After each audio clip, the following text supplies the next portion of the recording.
Headline news વિકાસ વેદળક. જાંબુઆ બ્રિજને લઈને આજે તંત્રએ નિરીક્ષણ કર્યું હતું. વડોદરા શહેરમાં છેલ્લા 4 વર્ષથી સમસ્યાનું કેન્દ્ર બનેલા જાંબુઆ બ્રિજને લઈને લોકોમાં ઉગ્ર અસંતોષ હવે ફેલાઈ રહ્યો છે. ટ્રાફિક જામથી લઈ અકસ્માત સુધીની ઘટનાઓ વચ્ચે હવે પોલીસ કમિશનરથી લઈ પાલિકા અને નેશનલ હાઈવે ઓથોરિટી સુધીના અધિકારીઓએ સ્થળ પર હાજરી આપી હતી. જાંબુઆ બ્રિજ છેલ્લા 4 વર્ષથી વડોદરાના ટ્રાફિક વિભાગ માટે માથાના દુખાવા સમાન બન્યું છે. આજ રોજ વડોદરા પોલીસ કમિશનર નરસિંહ કોમર, મહાનગરપાલિકાની બ્રિજ પ્રોજેક્ટ શાખા તથા નેશનલ હાઈવે ઓથોરિટીના અધિકારીઓ બ્રિજની હાલત જોવા માટે સ્થળ પર પહોંચ્યા હતા. દિવસે દિવસે ખરાબ થતી બ્રિજની સ્થિતિ અને સતત ટ્રાફિક જામની સમસ્યા ત્યારે વધુ ગંભીર બને છે જ્યારે 15 કિલોમીટર સુધી લાંબો ટ્રાફિક જામ સર્જાય છે. સ્થાનિક લોકોનો આક્ષેપ છે કે છેલ્લા 4 વર્ષથી છેતરપિંડી થાય છે. બ્રિજ માત્ર વચનોમાં જ રિપેર થઈ રહ્યો છે. અકસ્માતોના બનાવો બની રહ્યા છે. એમ્બ્યુલન્સ વિલંબે પહોંચે છે. ટ્રાફિક જામના કારણે બાળકોના શાળા સમયસર પહોંચી નથી શકતા અને રોજિંદા વણસતા સમય સાથે હવે લોકો ધીરજ ગુમાવી રહ્યા છે. આજની મુલાકાતે તંત્રએ લોકોને ભરોસો આપવાનો પ્રયાસ કર્યો છે, પરંતુ લોકોના સવાલો છે કે હમણાં આવ્યા કેમ? 4 વર્ષથી અમારા દુઃખ ક્યાં ગયા હતા અને અમારા દુઃખનું નિરાકરણ કેમ ન લાવ્યા? હવે જોવાનું એ રહેશે કે આજે થયેલી મુલાકાત પછી જાંબુઆ બ્રિજનો જર્જરિત મસલો વાસ્તવિકતામાં કેટલી ઝડપે હલ થાય છે, અથવા ફરી વિઝિટ, ફરી વચનો અને નારાજગીનો ચક્ર ચાલુ રહેશે. અમે વિશ્વગુરુ ભારતના જાંબુઆ ગામ, જે વડોદરાનું પછાત ગામ છે, એ ગામના રહેવાસી છે. અમારા એમએલએ કે અમારા કોઈ બી અહીંના લોકલ લોકો અહીંયા આવતા નથી. છેલ્લા 15 વર્ષથી ગામમાં રોડ પણ નથી બન્યા. રોડ લોકોએ દબાણ કરીને 4 ફૂટનો રોડ કરી દીધો છે. અત્યારે તમે ગામમાં જઈને જુઓ એની હાલત શું છે. અહીં નથી ટીપી ફાઇનલ થતી. વડોદરાની પંચાયતના ગામોની ટીપી ફાઇનલ થઈ ગઈ છે. વડોદરાના કોર્પોરેશનના ગામની ટીપી ફાઇનલ કરવામાં અમને હું પેટમાં દુખે છે, કાંઈ ખબર પડતું નથી. અને યોગેશ પટેલને જેને પણ એમએલએ બનવા માટે સપોર્ટ કર્યો છે ને, બધા ગધેડા છે. એ લોકોને કોઈ કામ ધંધો કરવો નહીં. જાંબા ગામમાં કોઈ દિવસ આવો તો ખબર પડે. ઘણા સમયથી ટ્રાફિક જામ. અરે ટ્રાફિક જામ તો દર વર્ષની સમસ્યા છે. આજે રોડ રિપેર કરશે, છેલ્લા 2 કલાકની અંદર રોડની પથારી ફેરવી જશે. એ કયો ટાઈપનો બીટુમીન વાપરે છે રોડમાં, એ જ ખબર નથી. માંગ એ છે કે રોડ પૂરો થાય, ગામના રોડ ડેવલપ થાય, ટીટી ડેવલપ થાય, તો આ સમસ્યાનું સમાધાન મળે તમને. શું નામ આપનું? કલ્પેશ પટેલ.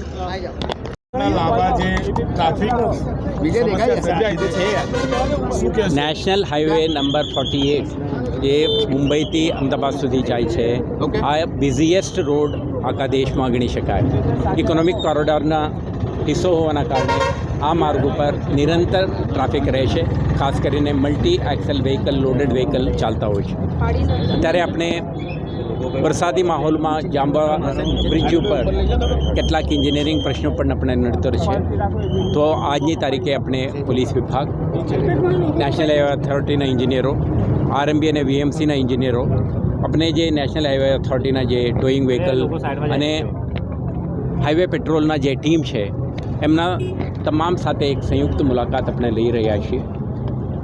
આ ઇન્સ્પેક્શન દરમિયાન આપણે ખાસ કરીને પ્રયાસ આપણા રહેશે કે નાના મોટા એન્જિનિયરિંગ ઇન્ટરવેન્શન, એજન્સીઓ વચ્ચે આપણા જે સારા સંકલન, પોલીસ તરફથી પોલીસ, ટીઆરબી અને આરટીઓ તરફથી બહેતર મેનેજમેન્ટ, આ બધા કરવાથી મને લાગે છે કે આપણે જે શોર્ટ ટર્મમાં જે નડતર રૂપ બન્યું છે, આ સમસ્યાને આપણે ઉકેલ લાવવા માટે આપણે સફળતા મળશે.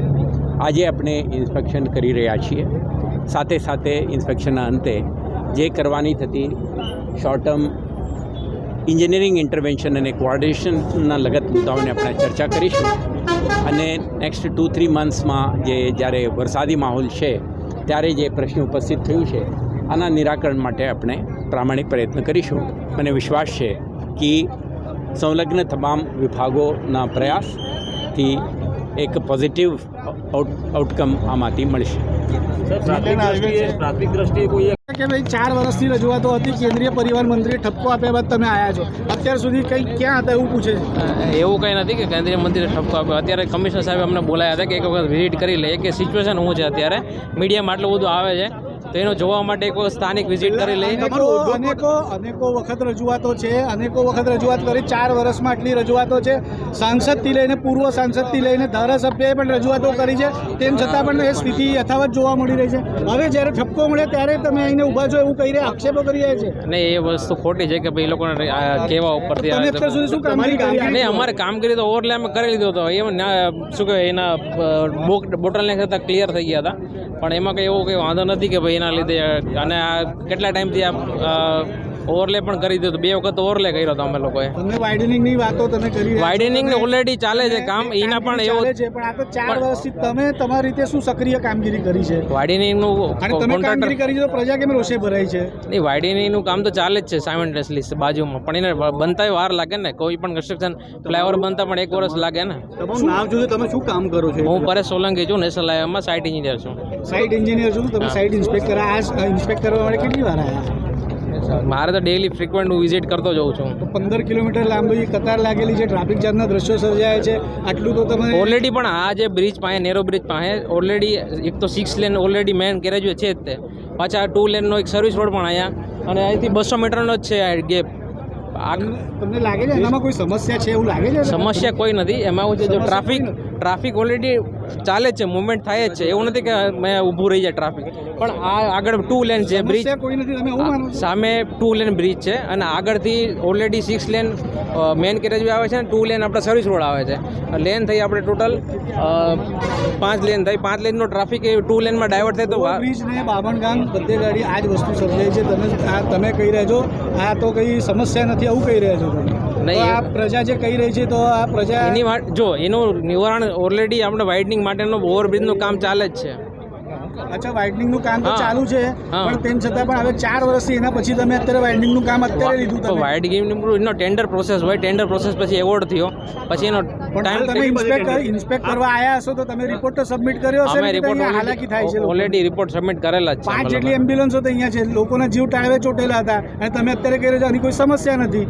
તો પબ્લિક ખોટું બોલે છે કે તમે એવું કહી રહ્યા છો? અમે અહીંયા બધી અત્યારે જો ઓવરલે પણ અમે 2 વખત કરેલો છે, બરોબર છે, અને બધી રીતના સમસ્યા છે કે નથી?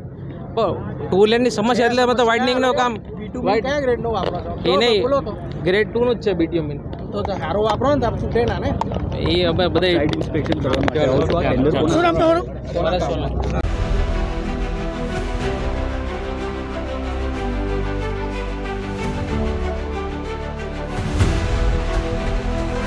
हर समस्या की डेडलाइन हेडलाइन न्यूज बिंदास बेधड़क